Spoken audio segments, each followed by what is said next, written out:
Hello friends, कैसे हैं आप सब। Welcome to another video of stock market. इस पर्टिकुलर वीडियो में हम जानेंगे about crypto currency and bitcoin. Bitcoin क्या है, कैसे बिटकॉइन काम करता है, बिटकॉइन के साथ साथ कौन कौन से रिस्क शामिल है और क्या आपको बिटकॉइन में इन्वेस्ट करना चाहिए या फिर नहीं चाहिए। सारी चीज़ों को डिटेल्स में एनालिसिस करेंगे, तो वीडियो को एंड तक देखना। चैनल अगर अच्छा लगे तो सब्सक्राइब कीजिए, शेयर कीजिए और लाइक भी कीजिए। तो चलिए वीडियो को शुरू करते हैं। बिटकॉइन बिटकॉइन जो है वो एक डिजिटल कॉइन है जिसे आप छू नहीं सकते हो। अक्टूबर 2008 में सतोशी नागामोटो नाम के एक शख्स ने बिटकॉइन का इन्वेंट किया था।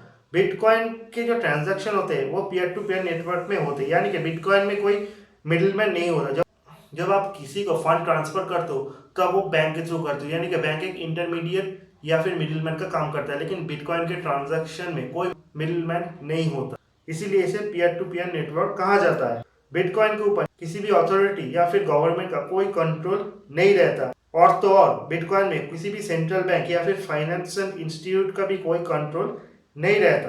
बिटकॉइन का जो ट्रांजैक्शन फी होता है वो बहुत ही कम होता है। जैसे स्टॉक मार्केट में काम करने के लिए आपको एक स्टॉक ब्रोकर लगता है, वैसे भी बिटकॉइन का ट्रांजैक्शन करने के लिए आपको बिटकॉइन वॉलेट का जरूरत पड़ता है। इंडिया में Zebpay, Unocoin, BuyUcoin, Coinsecure, ये सारे जो है वो बहुत ही पॉपुलर बिटकॉइन वॉलेट प्रोवाइडर है जिनके थ्रू आप बिटकॉइन का ट्रांजैक्शन कर सकते हो। हर बिटकॉइन का वॉलेट जो होता है उसका एक एड्रेस होता है। जैसे आप बैंक में अकाउंट ओपन करते हो तो बैंक आपको एक अकाउंट नंबर प्रोवाइड करते हो, वैसे ही जब आप बिटकॉइन वॉलेट ओपन करते हो तो आपको एक यूनिक अकाउंट नंबर दिया जाता है। हर बिटकॉइन वॉलेट के साथ एक पब्लिक और एक प्राइवेट की भी होता है। जब आप किसी को बिटकॉइन सेंड करते हो यानी कि बिटकॉइन का ट्रांजैक्शन कर रहे हो तो नॉट उसको वेरीफाई करता है। नॉट यानी कि कंप्यूटर कि आपके पास प्राइवेट की है कि नहीं, आपके अकाउंट में बिटकॉइन है कि नहीं। जैसे जब आप किसी को अमाउंट सेंड करते हो, मनी ट्रांसफर करते हो थ्रू बैंक, बैंक ये वेरीफाई करता है कि आप ऑथेंटिकेट पर्सन हो कि नहीं, आपके अकाउंट में सफिशिएंट अमाउंट है कि नहीं। उसी तरह नॉट्स भी ये सब वेरीफाई करता है। बिटकॉइन यूज ब्लॉकचेन पर कीप ऑल द रिकॉर्ड।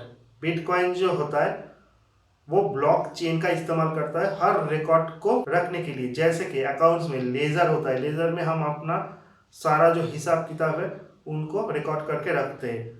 उसी तरह बिटकॉइन ब्लॉक्स होता है जिन्हें माइनर ऑपरेट करते हैं और इसमें आपका हर ट्रांजैक्शन सेव एंड सिक्योर रहता है, फर्स्ट टू लास्ट ट्रांजैक्शन। इसके लिए माइनर जो है वो ट्रांजैक्शन फीस भी लेते हैं और उन्हें रिवॉर्ड पे बिटकॉइन भी मिलता है। हर जो नया बिटकॉइन जनरेट होता है वो माइनर्स के थ्रू ही जनरेट होता है। All bitcoin come in the market come through miners. इन सारी ट्रांजैक्शंस के लिए बहुत ही हाई पावरफुल कंप्यूटर, बहुत सारा इलेक्ट्रिसिटी और बहुत ही हाई स्पीड इंटरनेट कनेक्शन का जरूरत पड़ता है। अब ब्लॉक चेन में जो एक ब्लॉक होता है उसमें 1 MB का स्पेस होता है।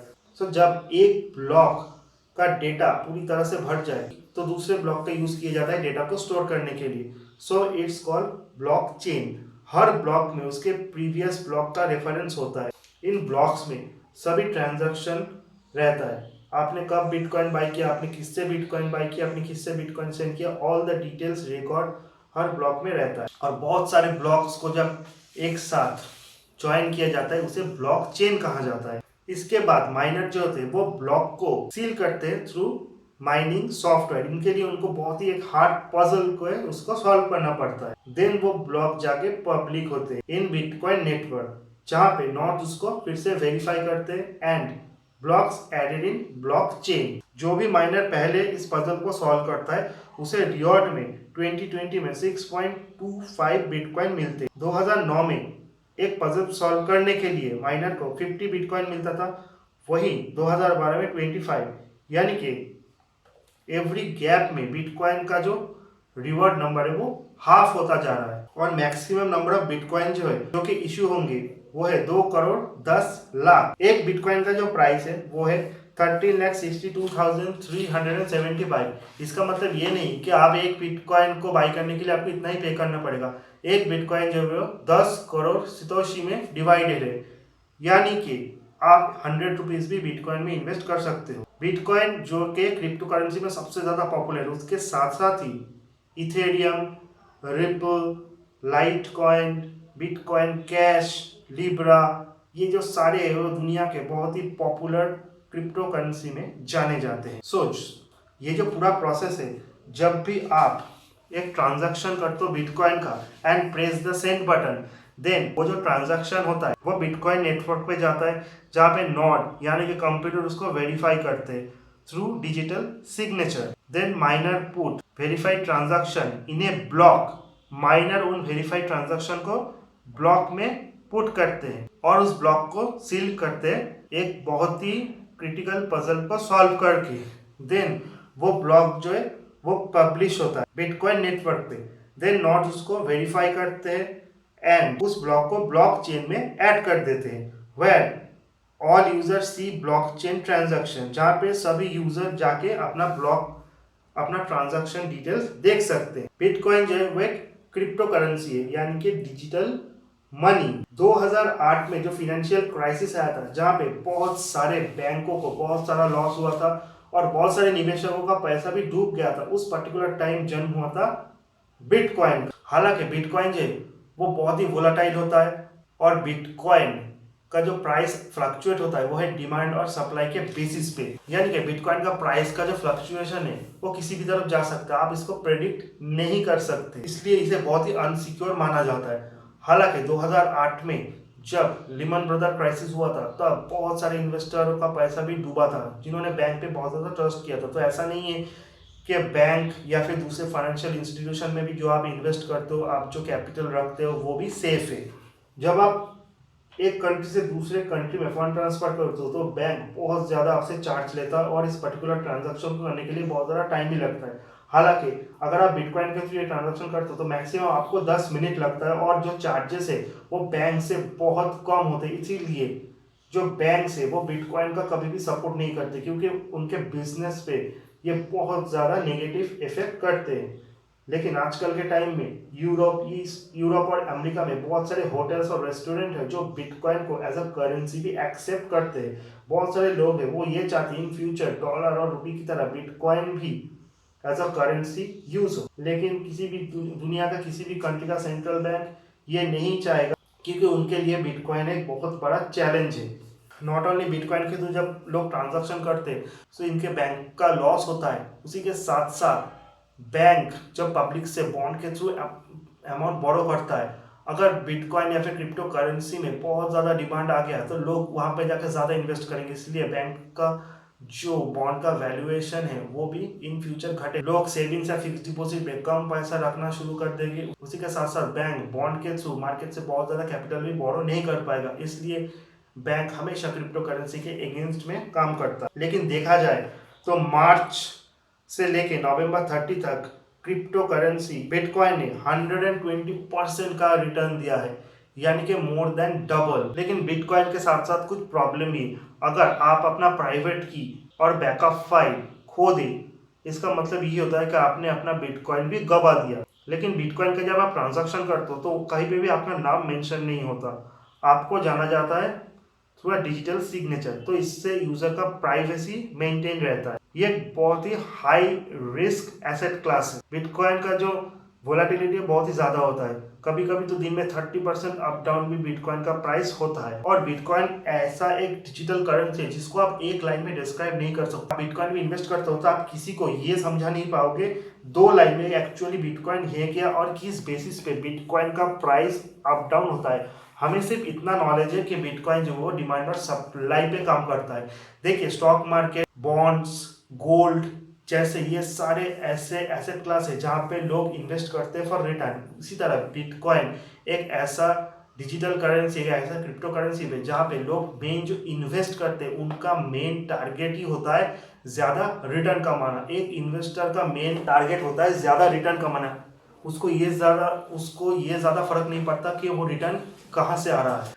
इंडिया में अमिताभ बच्चन ने भी बिटकॉइन में बहुत ज्यादा इन्वेस्ट किया था। टाइम था 2016 में बिटकॉइन का प्राइस बहुत ऊपर तक गया, फिर बिटकॉइन का प्राइस नीचे आने लगा और बहुत सारे लोगों को बिटकॉइन बहुत ज्यादा लॉस हुआ। लेकिन 22 में फिर से बिटकॉइन का प्राइस जो है वो लाइफ हाई टच कर रहा है और इसीलिए अभी बिटकॉइन एक बहुत ही इंपॉर्टेंट टॉपिक हो गया फॉर इन्वेस्टर। बहुत सारे लोग हैं जो बिटकॉइन में बहुत ज़्यादा पैसा इन्वेस्ट करना चाहते हैं लेकिन उनको बिटकॉइन के बारे में बहुत ज़्यादा नॉलेज नहीं है। उन्हें सिर्फ ये पता है कि बिटकॉइन में बहुत ज़्यादा वो अभी भी बन सकते हैं और बहुत ज़्यादा उन्हें लॉस भी हो सकते हैं। यानी कि अगर आप स्टॉक में इन्वेस्ट करते हो, आप बॉन्ड में इन्वेस्ट करते हो, गोल्ड में इन्वेस्ट करते हो, तो आपको in an average return per year मिल सकता है 10%। अगर नेगेटिव भी हो जाए तो बहुत ज़्यादा नेगेटिव नहीं होता, लेकिन बिटकॉइन आपको जो है उसका रिटर्न का कोई गारंटी नहीं है। वो जीरो भी हो सकता है, वो बहुत टाइम मल्टीपल भी हो सकता है। ये डिपेंड करता है कि आपके ऊपर कि आप कितना रिस्क अफोर्ड कर सकते हो। यानी कि अगर आपके पास बहुत ज़्यादा डिस्पोजेबल इनकम है तो आप ज़रूर बिटकॉइन पे इन्वेस्ट करो। दुनिया के बहुत सारे बड़े इन्वेस्टर, बहुत सारे कंपनीज ने भी बिटकॉइन पे इन्वेस्ट किया है इसमें, जिसमें ट्विटर, टेस्ला जैसे बड़े कंपनियों का नाम भी शामिल है। बिल गेट जो कि माइक्रोसॉफ्ट के फाउंडर है, उन्होंने भी बहुत सारा कैपिटल जो है वो बिटकॉइन में निवेश किया है। उसी के साथ साथ माइक टायसन, लियोनेल मेसी और इंडिया में अमिताभ बच्चन जैसे लोगों ने भी बहुत सारा कैपिटल है वो बिटकॉइन में निवेश किया है। रिसेंटली अलीबाबा ग्रुप ने भी बहुत ज़्यादा कैपिटल जो है वो बिटकॉइन में निवेश किया है। ये सारी जो डिटेल्स चीज़ें हैं वो आपको यही इंडिकेट करता है कि हालांकि बिटकॉइन बहुत ज़्यादा वोलाटाइल है, लेकिन अगर आपके पास एक्स्ट्रा कैपिटल है तो आप बिटकॉइन में ज़रूर इन्वेस्ट कीजिए। रिसेंटली जब स्टॉक मार्केट का प्राइस बहुत बढ़ जाता है, जब गोल्ड का प्राइस भी बहुत बढ़ जाता है, बॉन्ड का प्राइस भी बहुत बढ़ जाता है, तो लोग ऐसे अपॉर्चुनिटीज की तलाश करते हैं जहाँ पे उन्हें ज़्यादा रिटर्न मिले। तो इसीलिए लोग बिटकॉइन की तरफ मूव करता है। और जैसे स्टॉक मार्केट में अप डाउन होता है, बिटकॉइन में भी अप डाउन होता है, लेकिन बिटकॉइन सबसे ज्यादा अनप्रिडिक्टेबल है। इंडिया में जो बड़े बिजनेसमैन है लाइक मित्तल, टाटा, बिरला, अंबानी, अदानी, गोदरेज, नंदा, मोदी, गोयनका, मुंजाल, जिंदाल, बर्मन, सिंघानिया, डालमिया, ये सारे जो बिजनेस फैमिलीज है, इन्होंने बिजनेस करके इतना बड़ा एम्पायर क्रिएट किया। ये नहीं होता कि ये उन्होंने बिटकॉइन पे बहुत ज़्यादा कैपिटल इन्वेस्ट किया और ये बहुत अमीर बन गए। एक्चुअल कॉन्सेप्ट है कि बिटकॉइन का जो कॉन्सेप्ट वो एटलीस्ट 12 साल पुराना है, और जब से बिटकॉइन आया है कि दुनिया के बड़े बड़े रईस लोगों ने भी बिटकॉइन पे बहुत ज़्यादा इन्वेस्ट किया और उन्होंने बहुत ज़्यादा प्रॉफिट भी कमाया है। अगर उन्होंने अपना पोजीशन अभी तक होल्ड करके रखा है तो देखिए, बिटकॉइन जो जीरो से स्टार्ट हुआ, अभी इंडियन करेंसी में उसका वैल्यूएशन ऑलमोस्ट 14 लाख चला गया है। इससे आप पता लगा सकते हो कि बिटकॉइन से लोगों ने कितना ज्यादा प्रॉफिट कमाया है। लेकिन जो बेसिक डिफरेंस है between bitcoin and equity, gold, share and properties, वो कुछ इस तरह के। बिटकॉइन जो है बहुत फास्ट मूव होता है, अप एंड डाउन, लेकिन स्टॉक्स, इक्विटी, डेप्स ये जो है बहुत ही स्लो मूव करता है और ये प्रेडिक्टेबल है। जहाँ पे बिटकॉइन जो है वो कम्प्लीटली अनप्रेडिक्टेबल माना जाता है। और रिसेंटली बिटकॉइन का जो इस्तेमाल है वो बहुत ही सारे इलीगल कामों में भी यूज होता है, like black marketing, money laundering, hacking, terrorism, illegal activity, tax evasion, इन सारे कामों में बिटकॉइन का यूज होता है। जहाँ पे अगर आप स्टॉक, गोल्ड या इक्विटी में इन्वेस्ट करते हो, वो गवर्नमेंट अथॉरिटी के अंदर आता है और वो गवर्नमेंट रेगुलेशन और गवर्नमेंट मॉनिटरिंग के अंदर आता है। तो इसमें ब्लैक मार्केटिंग और दूसरे सारे चीज़ों का जो इफेक्ट है वो कम होता है। उसी के साथ साथ बिटकॉइन को आप एक गैम्बलिंग कह सकते हो। हालांकि बहुत सारे लोग हैं वो स्टॉक मार्केट को भी गैम्बलिंग कहते हैं, लेकिन स्टॉक मार्केट में जो स्टॉक का मूव होता है वो उसका मूव होता है उसके परफॉर्मेंस के ऊपर, लेकिन बिटकॉइन को आप प्रेडिक्ट नहीं कर सकते, इसलिए एक गैम्बलिंग भी माना जाता है और इसको आप प्लानिंग भी नहीं कर सकते हो। ये किसी भी चीज़ के ऊपर डिपेंडेबल भी नहीं होता। हालांकि इक्विटी, डेप्थ और गोल्ड जो है वो प्रेडिक्टेबल है, आप इनका प्रेडिक्शन कर सकते हो। इनका परफॉर्मेंस अगर खराब हो तो स्टॉक गिरेगा, परफॉर्मेंस अच्छा तो स्टॉक बढ़ेगा। ये सारी चीज़ें जो है, ये सारी जो चीज़ें वो प्रेडिक्शन के अंदर आता है। उसी के साथ साथ आप इनको कैलकुलेट भी कर सकते हो और इनका एक प्लानिंग भी कर सकते हो। बिटकॉइन जो वो एक न्यू कॉन्सेप्ट है, एटलीस्ट 12 साल पुराना, और इसका ट्रैक रिकॉर्ड जो है वो लिमिटेड ट्रैक रिकॉर्ड है, लो क्रेडिबिलिटी के अंदर आता है। जहाँ इक्विटी स्टॉक जो डेप है वो ओल्ड कॉन्सेप्ट है, इसका बहुत पुराना ट्रैक रिकॉर्ड यानी कि डिटेल ट्रैक रिकॉर्ड भी है और ये हायर क्रेडिबिलिटी के अंदर आता है। अब हम जान लेते हैं बिटकॉइन के कुछ स्कैम के बारे में। देखिए, बिटकॉइन जैसे बैंक, स्टॉक मार्केट हर जगह स्कैम होता है, वैसे बिटकॉइन में भी बहुत सारा स्कैम होता है। नाइस एस जो कि दुनिया में बहुत बड़ा क्रिप्टो करेंसी प्लेटफॉर्म है फॉर माइनिंग एंड ट्रेडिंग, वहां पे $17 मिलियन हैक हुआ था। उसी के साथ साथ माउंट गॉक्स जो कि दुनिया का बहुत ही बड़ा क्रिप्टो करेंसी एक्सचेंज है, साइबर अटैक हो चुका है। अब ये साइबर अटैक या फिर हैकिंग तो हमारे बैंक में भी होता है, स्टॉक मार्केट पे भी होता है। तो ऐसा नहीं होता कि सिर्फ बिटकॉइन ही अनसिक्योर है और अदर जो एसेट क्लास है वो बहुत ज्यादा सिक्योर है। लेकिन आपको भी स्कैम के बारे में जानना बहुत जरूरी है। हालांकि बिटकॉइन के ऊपर किसी भी गवर्नमेंट अथॉरिटी का कोई कंट्रोल नहीं रहता, इसीलिए हर नए दिन बहुत सारे कंपनीज ओपन हो रहे हैं और नए नए क्रिप्टो करेंसीज भी स्टार्ट हो रहे हैं, जहाँ पे बहुत ज्यादा फेक हाइप क्रिएट किया जाता है कि इन क्रिप्टो करेंसी में आपको नॉट ओनली 10% 12% फिक्स रिटर्न भी मिलेगा और कुछ ही साल में ये आपको मल्टी बैगर रिटर्न देंगे। ये सारी चीजों को बोल के पब्लिक को मैनिपुलेट किया जाता है। जैसे इंडिया में कैश कॉइन ने किया था, कैश कॉइन ने बहुत ज्यादा हाइप क्रिएट करके अपना एक खुद क्रिप्टो करेंसी लॉन्च किया था और उसके बाद 50 करोड़ कैपिटल लेके भाग गई थी। तो आपको भी इन सारी चीजों से सावधान होना होगा। अगर कोई नया क्रिप्टो, अगर आप बिटकॉइन में इन्वेस्ट करना ही चाहते हो तो जो बहुत पॉपुलर और बहुत बड़े बिटकॉइन सर्विस प्रोवाइडर होते हैं उनके थ्रू ही आप करो। हालांकि 2007 में इंडिया में आरबीआई ने भी बिटकॉइन को बैन कर दिया था। अगर टेक्निकली बोला जाए तो आरबीआई ने बिटकॉइन को बैन नहीं किया था, आरबीआई ने क्रिप्टो करेंसी इंडस्ट्री को फ्रीज आउट किया था फ्रॉम बैंकिंग सिस्टम। यानी कि आरबीआई ने क्रिप्टो इकोसिस्टम का जो बैंकिंग एक्सेस है उसको कट किया था। So people can not deal with INR in crypto platform, जिससे लोग आईएनआर के थ्रू क्रिप्टो प्लेटफॉर्म में कोई भी ट्रेड ना कर पाए। हालांकि जब ये केस दिल्ली हाई कोर्ट में है, आरबीआई ये प्रूव नहीं कर पाया कि बैंक को जो सारे लॉसेस हो रहे हैं वो ड्यू टू क्रिप्टो ट्रांजैक्शन ही हो रहा है। एंड जनवरी 2020 में सुप्रीम कोर्ट ने ये आदेश दिया कि इंडिया में कोई भी इंडिया का रेसिडेंट जो है वो क्रिप्टो करेंसी में डील कर सकता है, हालांकि स्टिल अनरेगुलेटेड है। According to Indian constitution rule number 19(1)(g, it is the fundamental right of any Indian to do any trade or business। तो ये जो सारा था वो क्रिप्टो करेंसी का सस्ता, कैसे क्रिप्टो करेंसी काम करता है, यानी कि बिटकॉइन कैसे काम करता है, किस तरह का स्कैम आपके साथ बिटकॉइन में हो सकता है और बिटकॉइन दूसरे एसेट क्लास से कितना डिफरेंट है।